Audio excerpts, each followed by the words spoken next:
we are welcoming John Dvorak back once again with his cannabis curriculum to enlighten us all with his hempology. You can check out more of his work at hempology.org. Thanks, John. Thank you so much. It's great to be back on Harry's Hill. Woo! I can tell we got a lot of free thinkers up here today. That's why I want to talk to you about time travel. Who wants to know what society is going to be like in 20 years? Well, I got news for you. I've seen the future, and this is it. It feels like I'm traveling into the future when I come up here from Boston. Yeah, we're making progress down there, but you guys are they're still living in the past down there. You guys have seen your future, and you're living it. People of all ages are welcome here, young and old. There's a great play area for the kids. The sense of community is incredible.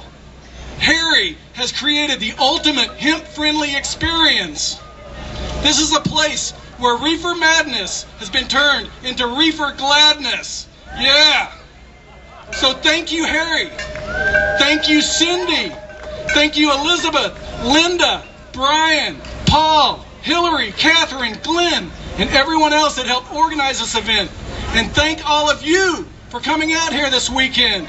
You're all visionaries and pioneers. Trust me, it's not like this everywhere. Anybody here want to travel back into the past? Well, you can. Just head down south into the buckle of the Bible Belt, where you can still be sent to prison for possessing marijuana. There's a young man in Texas who's facing life in prison for allegedly selling hash brownies. That's insane. Or go down to New York City, where they still arrest thousands of people a year just for possessing marijuana, and most of them African Americans. They're ruining the lives of countless other law-abiding people. It's horrible. This should serve as motivation to us to create a better future for everyone. So that's the past. Who wants to go further into the future? Well, you can. Just take a trip to Colorado.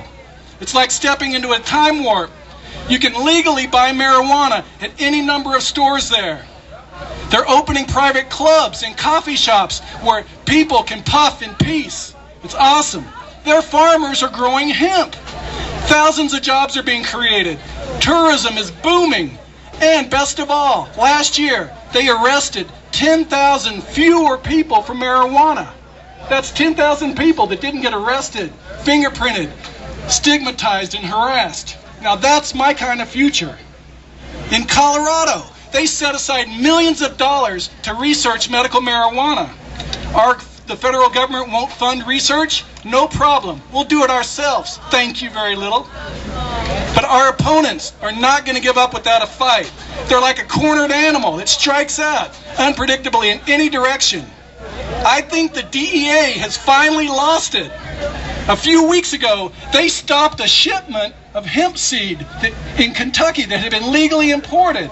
It's crazy. And just a few days ago, they stopped another shipment of hemp seed bound for Colorado. Can you believe that? That's insane. Now the DEA is harassing the doctors in Massachusetts that are involved with the dispensaries. Well, I've got a message for President Obama. If you really care about people like you say you do, and you want to be on the right side of history, you will immediately deschedule marijuana and allow research. Call off the DEA and end their reign of terror. Okay, we're the marijuana movement. We move forward in tiny increments. I call these baby steps. We pass laws. We hold great festivals like this. We come out of the cannabis closet. These are all baby steps. Well, now a lot of conservative states that were firmly anchored in the past are seeing the future. Even rural, rock-ribbed Republicans realize reform's raging. Alabama, Georgia, Florida, West Virginia, and many other states are working to pass laws allowing the use of cannabidiol, or CBD. CBD is very beneficial for children with epilepsy. So these kids are literally taking baby steps into the future without seizures. This is awesome. You guys are lucky in Maine. Your politicians work with you instead of fighting against you. You've got a state representative. Her name's Diane Russell. She's amazing. She's a politician that says she wants to legalize marijuana. That's awesome. That is awesome. She's short-circuiting the third rail of politics. Now, some of you may not agree with the specifics of her bill, but you cannot argue with her objective. Unless you're Paul, then you can argue, but he's got a good argument. So no law is perfect, but please don't let perfect be the enemy of the good. Work with Diane Russell to legalize it. Meanwhile, back in medieval Massachusetts, the mayor of Boston, Marty Walsh, is actively against medical marijuana. Can you believe that? The mayor of a big city against medical marijuana. He says that marijuana is a gateway drug and that it will ruin your life. Actually, cannabis is proving to be a gateway away from heroin and cocaine, a gateway away from those deadly, hardcore pharmaceuticals, and a gateway away from alcohol and tobacco. In states with medical marijuana laws, the suicide rate is going down. That's a good thing. Drunk driving is going down. These are good things. So in the future, we need more politicians like Diane Russell and fewer like Marty Walsh. Now, just like everything else, some people abuse marijuana and they need help. However, as long as it's illegal, people can't ask for treatment. They may get arrested. They may lose their job or lose custody of their children. This is what I call a catch 422. However, when you legalize marijuana, treatment goes up, abuse goes down, and people's overall health gets better. And as we're seeing in Colorado, violent crime is also going down because police resources are focused on that and not on arresting peaceful cannabis consumers. All right, knowledge is the best way for us to go into the future. Ignorance kills. That's why I developed the cannabis curriculum. We need to learn about all of the beneficial aspects of cannabis hemp and document how prohibition is devastating our society. And you don't have to be in school to be part of the cannabis curriculum. You just have to be a student of life. And there's so many topics to choose from. What subject do you care about? How about history? Well, Maine has a lot of great hemp history. The shipbuilding industry was very important in colonial America. They built a lot of ships all up and down the Maine coastline. Thousands of pounds of hemp fiber was needed for each sailing ship. So we need somebody to document the history of hemp in Maine and bring the past into the future with the cannabis curriculum. We are creating the entire hemp industry from scratch. If you ever wanted to get in on the ground floor of anything, hemp is it. The cannabis curriculum needs engineers to invent machinery to harvest and process hemp. We need people to come up with ideas for new hemp products and start hemp companies. The potential for growth is incredible, but it's going to take a lot of hard work. And we've got a long way to go. There's so much to do. There's $1 trillion industry to build. There's people to heal.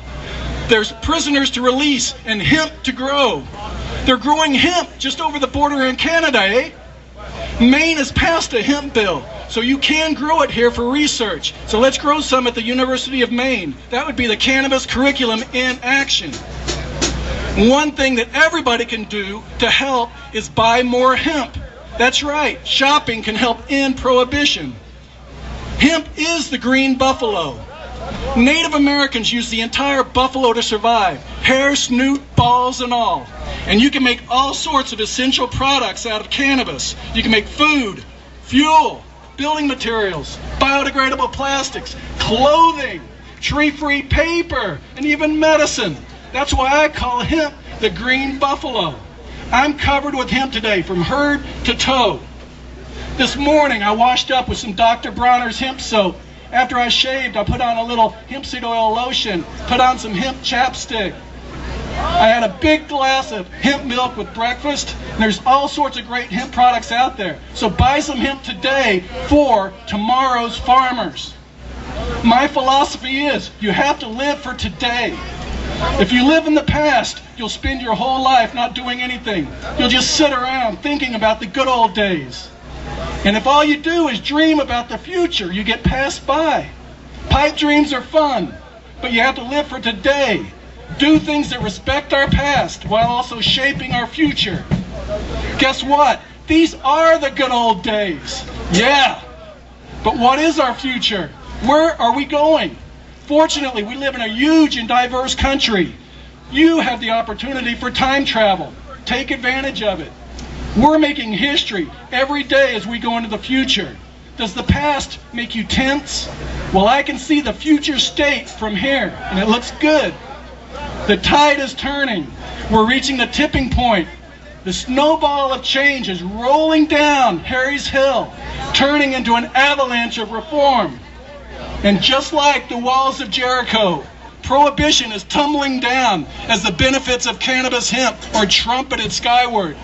So raise your voice and help end this disgraceful policy. Hemp, hemp, hooray! Hemp, hemp, hooray! Hemp, hemp, today! Thank you very much. Keep up the fight and peace.